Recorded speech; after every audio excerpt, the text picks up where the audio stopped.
İyi akşamlar. Yeni bir yayınımıza hoş geldiniz.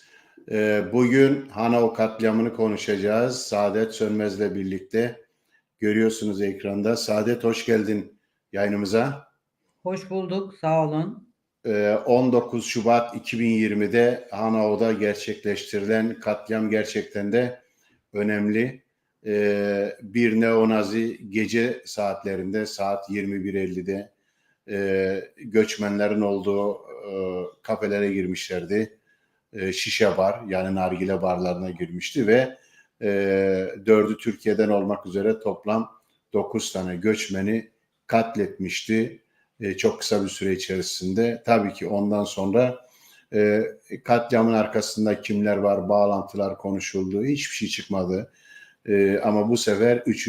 yıl dönümü nedeniyle Almanya'da pek çok şey tartışılıyor, konuşuluyor, anma etkinlikleri düzenleniyor. Biz de bu programımızda hem Hanau'da katledilenleri bir kez daha saygıyla anacağız, hem de bundan sonra ırkçılığa karşı ne yapılabilir, bunları Saadet Sönmez'le birlikte konuşacağız. Saadet, bugünden geriye dönüp baktığında hani genelde bir kişi bu cinayeti işledi. Tobias Rathjen diye. Öldüğü için, intihar ettiği için, annesini de öldürdüğü için, ondan sonra ya bu bir tekil bir olaydır ve bundan sonra da zaten davada açılmadı. Ama babası da Hanau'da dolaşmaya devam ediyor. Kurban ailelerini provoke etmeye devam ediyor. Geçen bir kısa gözaltına alınmıştı. Tabloya baktığında bir Hessen'de siyaset yapan bir politikacı olarak nasıl görüyorsun bugünden geriye dönüp baktığında? Şimdi öncelikle şunu belirtmek gerekiyor. Yani tekil bir olay gibi lanse edilmeye çalışılıyor insanlara. Yani işte Evet. Fall, Einzeltat bağlantısı kuruluyor. Şimdi şimdiye kadar bizim işte araştırma komisyonunun kuruluşundan bugüne kadar gerçekten bizim elimizde olan veriler ve dosyalardan edinebildiğimiz bilgilere göre herhangi bir şeyin, bir bağlantının, bir ağın olduğuna ilişkin bir veri yok. Yalnız şöyle bir şey var. Tobias Rathjen'in işte bu Schießvereinlerde, bu atış şeylerinde, Atış talimleri yaptı, derneklere gidiyor. derneklere gidiyor. Sağcı görüşlere sahip olduğu aşağı yukarı biliniyor. Sağcı görüşlere sadece sahip olduğu değil, çeşitli yerlerden işte QAnon gibi vesaire çeşitli yerlerden bu ideolojisini beslediği ortaya çıktı. Onu ortaya çıkarabildik. Yani kısacası şunu söyleyebiliriz.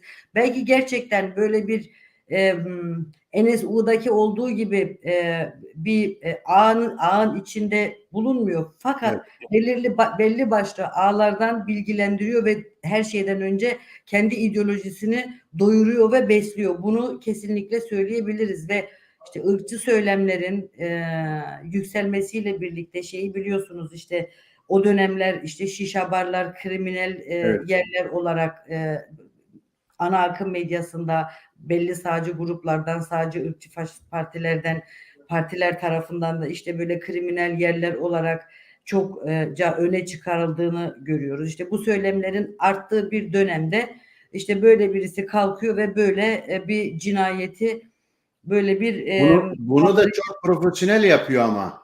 Yani tabii, böyle bir önceden gençlerin gittiği şişe barlara gidiyor, izliyor, görüyor. Evet. Tabii. Şimdi tek başına yaptı diye profesyonel yapılmadı anlamına gelmiyor. Evet, bayağı bir ön hazırlığını yapıyor ve burada belki şunu hemen parantez içinde şey yapmak gerekiyor, açmak gerekiyor. Şimdi gayet profesyonel bir şekilde hazırlığını yapıyor. Aylar öncesinden işte fotoğraflarını çekiyor. O kendine bir şey nedir bir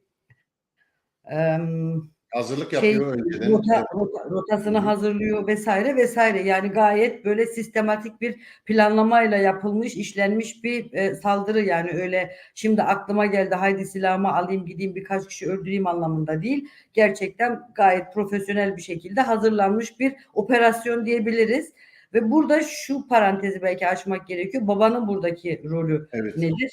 Ee, Şimdi her ne kadar polis tarafından o yönlü araştırılma yapılmadıysa bile şu şüphe en azından hala ayakta durmakta, ortada orta yerde durmakta. Hani babanın bu hazırlıklardan haberdar olmaması ve babanın oğlunun ideolojisini paylaşan birisi olarak hatta ve oğlunun Evet. hayatına bu kadar yoğun dahil olan birisi olaraktan bu hazırlıkların ve bu cinayetlerin işleneceğinden haberdar olmaması bize çok inandırıcı gelmiyor. Her ne kadar dosyalarda, polislerin yaptığı araştırmalarda, bizim elimizde olan dosyalarda buna ilişkin verileri bulamadıysak bile çok inandırıcı gelmiyor. O Çok zaman boşluk. çok profesyonel o ilişkiyi de gizlemişler. Yani hani cinayetlerin işlenmesindeki profesyonelin planlama çünkü önceden yapıldığı için Yani babanın üzerinden bir suç iz bırakılmamış bağlantı dediğin gibi. bu konuya ilişkin yani şimdi bir tarafta baba oğul arasında çok yakın bir ilişki olduğu tespit ediliyor. Yani görünüyor her türlü işte şeylerden, dosyalardaki bulduğumuz delillerden vesaire. Babayla oğlun arasındaki ilişkinin çok sıkı bir ilişki olduğu, çok yakın bir ilişki olduğu bir tarafta orta yerde duruyor.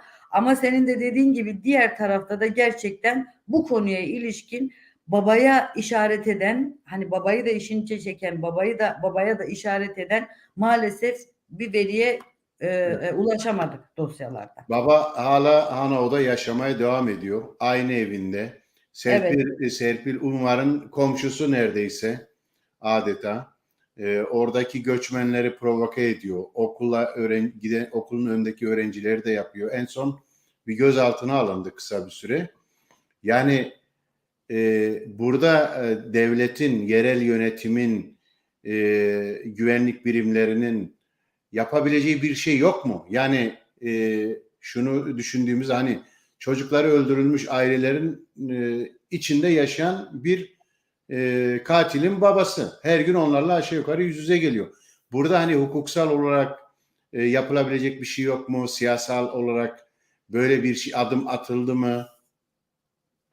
Ya şimdi hukuksal olarak yani işte medyaya da yansıdığı gibi işte o Serpil Unvar'ın evine işte uzaklaştırma kararı alındı, yaklaşamama kararı alındı işte mahkeme tarafından şey yapıldı. Ha daha üstüne gidilmez mi? Gidilmesi gerekmez mi bu olayın? Bence gerekir. Şöyle ki baba zaten cinayet gecesinden sonra aslında işte oradan psikiyatriden serbest bırakıldıktan sonra insanlara karşı işte bu tehditkar söylemlerini, hakaretvari söylemlerini hiçbir zaman bırakmadı ve o youth'tan işte o gençlerin özellikle yabancı uyruklu gençlerin bir araya geldiği bu gençlik evinden evinin etrafındaki olan işte çocuklara, gençlere sürekli işte köpeğiyle böyle tehdit etmesi, işte onları rahatsız etmesi vesaire vesaire bunlar zaten sürekli gündeme geliyordu. Bize de söyleniliyordu. Ee, Aslında Serpil Unlar'ın evinin etrafında gezinmeye başladıktan sonra bu olay daha çok böyle Evet. ana akım medyası tarafından da ele alındı. Polisler tarafından dikkate alındı. Yoksa bu çocukların, gençlerin o youth etrafında özellikle gençlerin rahatsız olduğu zaten o biliniyordu. Buna ilişkin de birçok suç duyurusunda bulunuldu polise ama polis çok dikkate almadı. Hani Evet. ta ki işte Serpil Unvar'a bu rahatsızlığı verene kadar polis çok dikkate almadı. Yani şöyle bir şey diyebiliriz aslında. İnsanlar şikayetçi oluyor. Polis çok fazla dikkate almıyor. Ne zaman medyaya yansıyor, medyatik oluyor olay, polis o zaman biraz daha keskin adımlar atmaya başlıyor. Aslında böyle toparlayabiliriz Evet. kısacası bu babayla o. Peki hem cinayetin işlendiği sırada 21.50'de başlıyor sanırım. O sonra 21.55'te 21 22.01'e kadar iki yerde çünkü ateş ediliyor, gençler öldürülüyor. Burada hep güvenlik birimlerinin bir önlem almadığı, gerekli davranmadığı, hatta operasyon sırasında giden SK yani özel komando biriminden 19 polisten 13 tanesinin daha sonra kendi aralarında chatleşirken ırkçı paylaşımlarda bulunduğu ortaya çıktı. Konu sonuçta eyalet meclisine geldi. İyi bir şey yani. Sen de o komisyonun içerisindesin. Ayrıntılı bir şekilde tartışılıyor. Devlet birimlerinin, güvenlik birimlerinin zafiyeti orada belirgin bir şekilde ortaya çıktı mı? Aileler geldi, onları dinlediniz. Oradan neyi anlatmak istersin bize? Yani ailelerin gözünden cinayet nasıl görünüyor? Şimdi bu evet yani gerçekten ailelerin ve işte onların yanında olan avukatların ve medyadan bazı işte gazeteci arkadaşların yoğun çalışmaları sonucu e, hani burada üstüne gidilmesi gereken değişik konuların olduğu ortaya çıktı. İşte bu acil çıkış kapısının kilitli olması gibi, acil şeyin notruf'un e, Evet, acil servis telefon açıyor acil çünkü evet özellikle aynen katil. Evet, orada bir işte şeyi biliyoruz işte Willy Viorel Pau'nun katili takip ederken e, Notruf'u aradığı, acil servisi aradığını, 3 kez arayıp ulaşamadığını, işte bütün artı bu ailelerle işte bu otopsi meselesinde ailelere karşı gerçekten gereken açıklamalar, gereken bilgilendirilme verildi mi, onların hukuksal hakları gözetildi mi gibi gibi birçok şey zaten önceden bu şeyin nedir araştırma komisyonunun kurulmasından önce zaten orta yerde duran somut sorulardı ve bunları da savcılıktan veya işte polis teşkilatından yaptığı araştırmalar sonucu ortaya çıkmadı. Bunların ortaya çıkışı aslında tamamıyla ailelerin ve avukatlarının işin üstüne gitmesiyle ortaya çıkan sorular oldu. İşte İçişleri Bakanlığı'na vesaireye işte soru önergeleri verildi gibi gibi bir sürü parlamenter girişimlerden sonra da bir sonuca varılmayınca toplumsal baskının da gerçekten toplumun da toplumsal duruşun da bu işin üzerine gitmesiyle birlikte ve unutulmamasıyla birlikte sonuçta opozisyon partilerinin yani işte SPD, FDP muhalefet, evet. muhalefetin bu önergeyi parlamentoya sunmasıyla birlikte araştırma komisyonu kuruldu. Yani Şimdi parlamentoda bir araştırma komisyonu sokakta verilen mücadeleyle aynı zamanda bir sonucu baskı o çok önemli dediğin kesin, aslında. kesinlikle, kesinlikle. Yani şimdi sokaktan bu baskı olmasaydı, sivil toplum kuruluşlarından, sivil hareketten, halktan öyle diyelim, Evet. bu baskı gelmeseydi, bu işin üstüne gidilmeseydi, parlamentoda bu araştırma komisyonu kurulmayacaktı. Yani bu bariz bir şekilde ortada, hatta üstü kapatılacaktı ve unutturulmaya çalışılacaktı. Ama ilk yıllarda biliyorsunuz, ilk yılında, katliamın ilk Evet. yılında neredeyse aylık anma etkinlikleri yapılıyordu ve gerçekten çok gündemde tutuldu bu Hanau Hükümet, katliamı. devletin temsilcileri de bu işi çünkü gündemlerine aldılar. Başbakan Angela Merkel o dönem gitti, sonuna kadar aydınlansın dedi. Cumhurbaşkanı Steinmeier gitti oraya, eyalet başbakanı falan. Böyle birden yani biz bu katliamı sonuna kadar aydınlatacağız. Gidilebildiği yere kadar da gidilsin dediler aslında tercüme edersek. Dediler de onu NSU'da da yaptıkları gibi, NSU katliamlarında da yaptıkları gibi aslında Yücel ilk aylarda dediler. Evet. Ee, Ondan sonra işte senesi geldiğinde hatta çok o kadar da fazla gündemlerine almadılar. katliamın ilk olduğu dönemlerinde, ilk birkaç ayında tabii ki gündemlerini aldılar. Zorunlu olarak aldılar. Yani şimdi 5 dakika içinde, 6 dakika içinde 9 genç insan katledilmiş Evet. bir ırkçı tarafından. Hani şimdi o kadar da göz ardı edemezlerdi. Gündemlerinden uzak tutamazlardı tabii ki, ama hani bu gerçekten uzun vadeli ve gerçekten aydınlanmaya ilişkin gündemlerini aldılar diyemeyiz çok Evet. fazla. Almaları gerekiyordu, aldılar, ama ondan sonra aslında bütün hatta işte örneğin şeyi söyleyebiliriz, bu Hanau milletvekili olan bu eyalet milletvekili Kasekat şeyi söylemişti, artık bu 6-7 ay sonra mıydı neydi? İşte bu Brüder Grimm Denkmal'in heykelinin Evet. altındaki çiçekleri, mumları filan artık kaldıralım. Artık bu kadarı yeter gibi böyle söylemlerde bulunmuştu. Yani Yani şimdi Grimm kardeşlerle özdeşleşen Hano'nun adı bir katliamla anılmasın diyor aslında. anılmaz.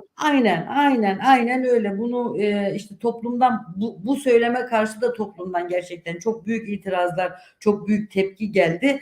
İşte hani onunla birlikte tekrardan geri adım atıldı.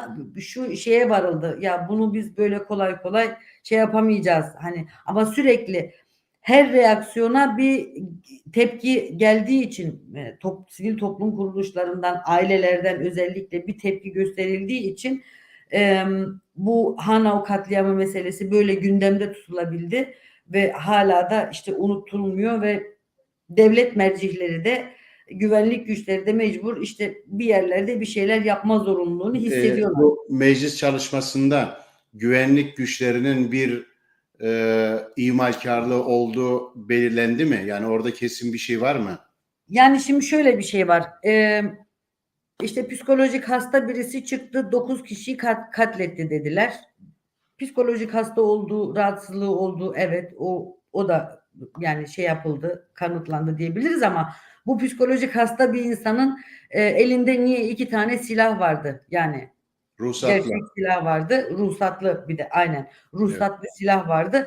Orada belediyelerin bu işte Waffenbehörde'nin bazı ihmalkarlıkları olduğu ortaya çıktı.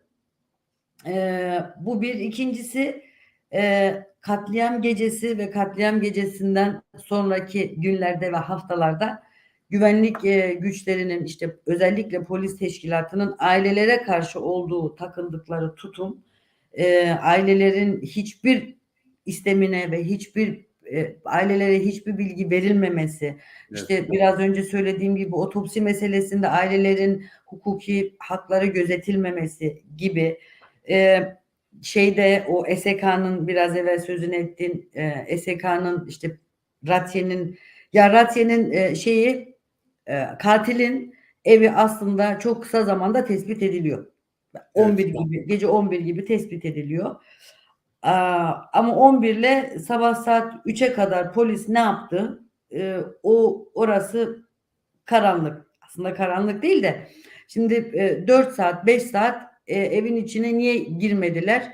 Bu soruyu biz gündemimize geldi. Fakat bu SK polislerinin, artı işte bu bir helikopter meselesi var, biliyorsunuz. Helikopterden yapılmış şeyler var. Çekimler var.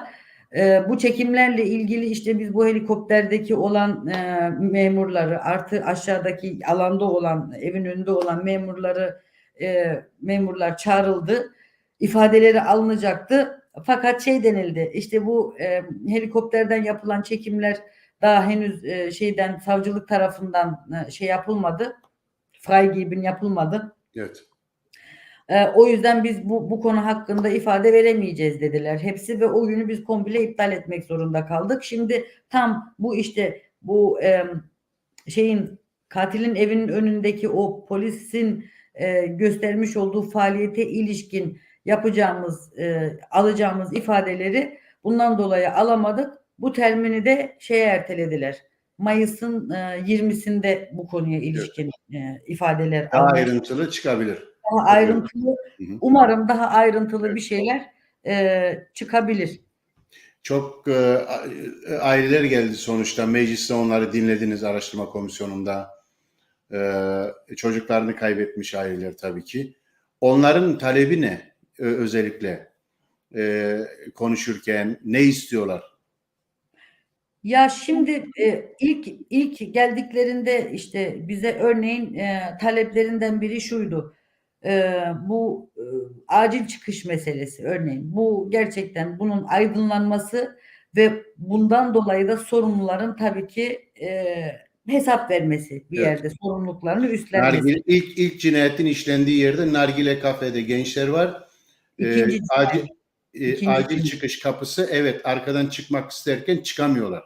aynen. İkinci cinayetin bu Evet, Koçuma Platz'taki cinayetin şeyde Koçuma evet, Platz'taki arena barda evet, acil çıkış kapısının kilitli olduğunu ve bir deyime göre, bir söyleme göre kafenin sahibiyle polis arasında işte bu sözüm ona işte uyuşturucu kullanan gençleri daha rahat yakalayabilmek için polisle razzia yapıldığında polisle sahibinin arasında böyle bir anlaşmanın olduğu söylemi vardı ortada.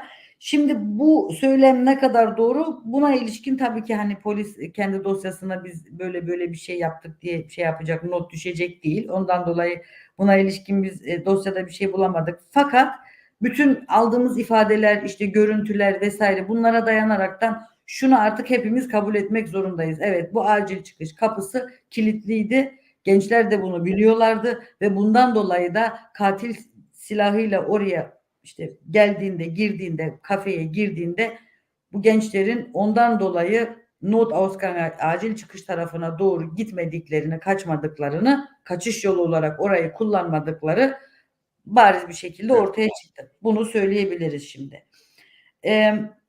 Aynı şekilde bu notruf meselesi işte bu acil polisin acil servis meselesinde orada teknik yetersizliklerin olduğu ve bundan dolayı Willy Viorel'in oraya polise ulaşamadığı bu da net bir şekilde ortaya çıktı.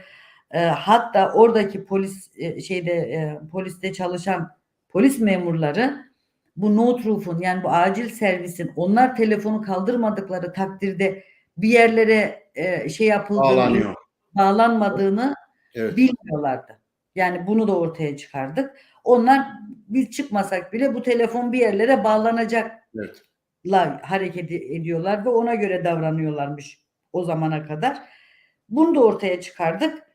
İşte ailelere karşı cinayet gecesi ve cinayet gecesinden sonraki davranışlarda polis tarafından şeylerde davranışta ve polisin ailelere karşı olan tutumu, savcılığın ailelere karşı olan tutumunda bir düzine yanlışlıkların olduğu ortaya çıktı.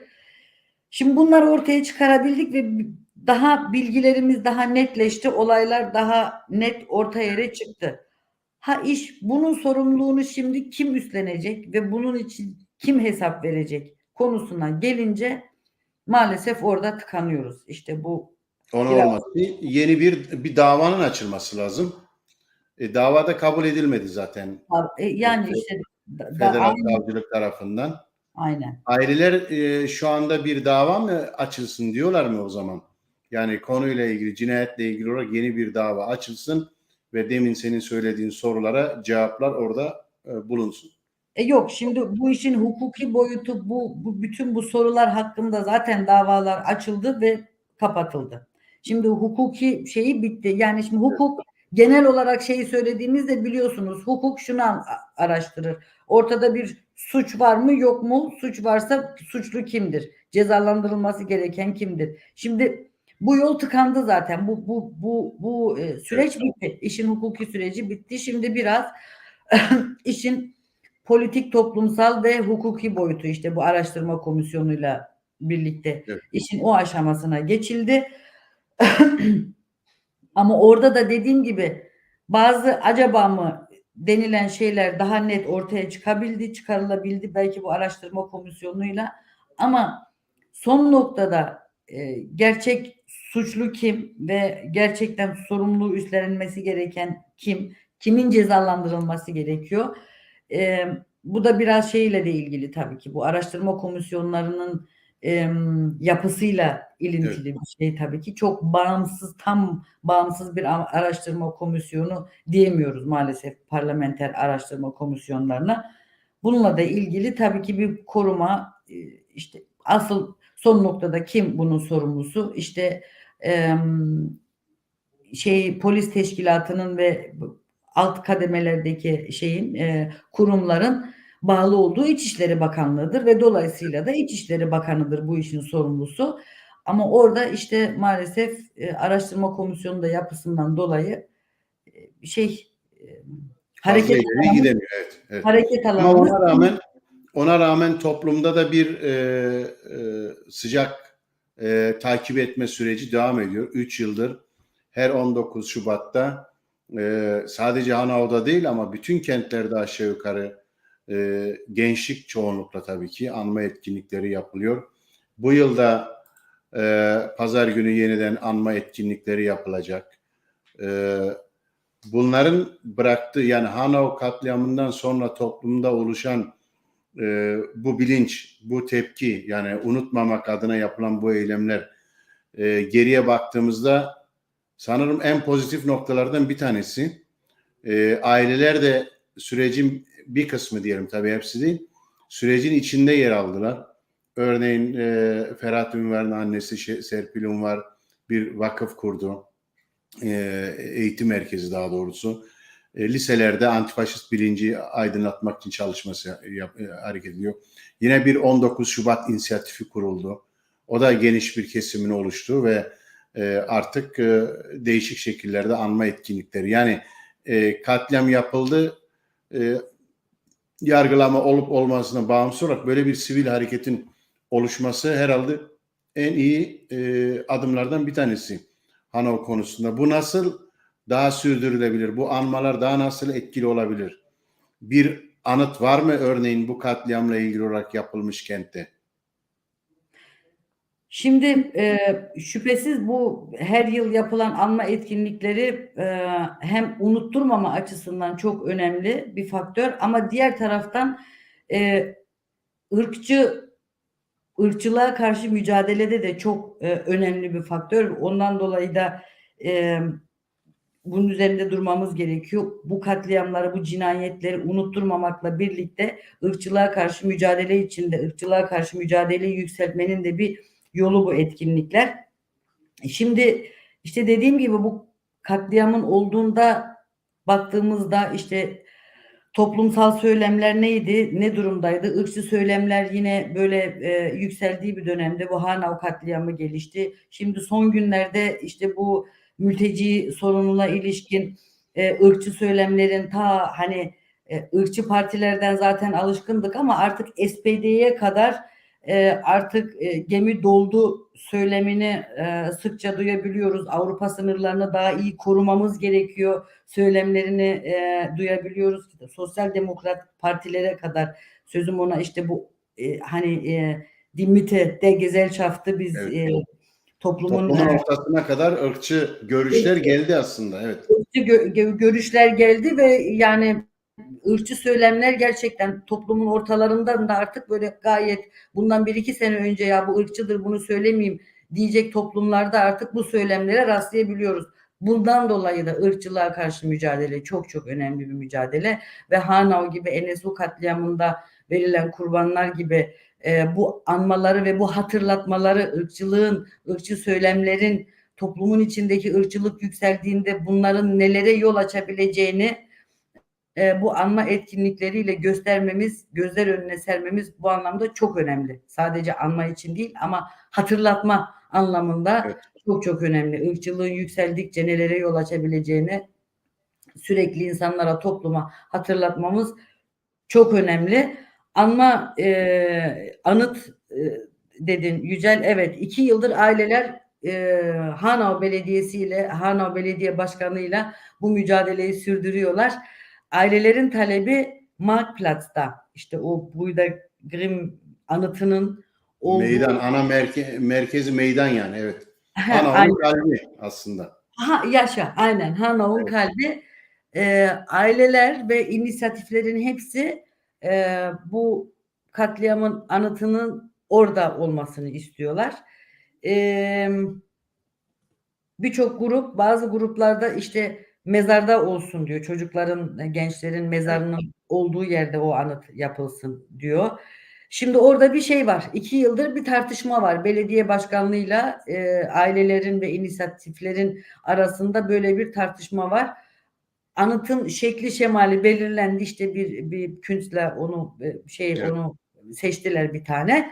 Ama şimdi o seçilen anıt nereye kurulacak? Orada daha hala tartışmalar sürüyor. Bence Hanau'nun kalbi olan, senin de dediğin gibi Hanau'nun kalbi olan Marktplatz'a unutturmama adına ve biraz önce dediğim gibi ırkçılığın nelere yol açabileceğini hatırlatma adına aslında en çok insanın geçtiği yer Marktplatz, oraya kurulması gerekiyor. Hanoi'ye gittiğimizde de artık hani Grimm kardeşler var ama artık bu katliamda hayatını kaybeden de kente ait oldular yani. O hissediliyor. Kiminle konuşursanız Tabii, Hanau bir taraftan bu ırkçı katliamla birlikte tabii. anılıyor. Yani Doğru. çok büyük bir kent değil ve herkeste bir iz bıraktı. Hanau O tabii. açıdan da evet önemli. Peki. Şimdi Brüder Grimm'lerden dolayı Hanau Almanya genelinde belki herkes tarafından bilinen bir şehir değildi ama bu katliamdan dolayı maalesef böyle acı bir üne sahip oldu. Doğru. Evet. Peki son olarak eylemler ve katılım için bir şey var mı? Söylemek istediğiniz bir mesaj? Yani işte Almanya'nın çeşitli kentlerinde anma etkinlikleri olacak. İşte Kundgebung'lar, yürüyüşler olacak, mitingler olacak. Arkadaşlardan, bizleri izleyen arkadaşlardan ricam yarın bu anma etkinliklerine katılsınlar, güçlü bir şekilde katılsınlar ve ırkçı saldırıları, ırkçı cinayetleri, ırkçılığa karşı mücadeleyi hep birlikte yükseltelim diyorum. Bu da işte bunun bir adımı, bir ayağı da sokaklarda. Hatta en önemli ayağı bence sokakların susmaması gerekiyor bu konuda. Sokaklar susmadığı sürece parlamentolarda harekete geçmek zorunda kalıyor. Sokaklar sustuğu an parlamentolarda, siyasette de bu tür katliamlar, bu tür acı olaylar ve ırkçılık unutturulmaya çalışıyor. Bu anlamda mücadeleyi güçlendirelim Almanya'nın çeşitli kentlerinde diyorum. Çok teşekkürler. Biz de tabii ki 19 Şubat 2020 yılında katledilen Gökhan Gültekin, Sedat Gürbüz, Said Nasar Haşemi, Mercedes Kirpas, Hamza Kurtoviç, Willy Viruel Paul, Fatih Saraçoğlu, Ferhat Ünver, Kaloyan Velkov ve Gabriel Lere bu kurbanın ailesiydi. Yani katilin ailesiydi ama çoğu bunu da mağdur olarak gösteriyor. Bunları özellikle göçmen gençleri tekrardan saygıyla anıyoruz diyelim. Bir dahaki programımızda görüşmek üzere. Hoşça kalın.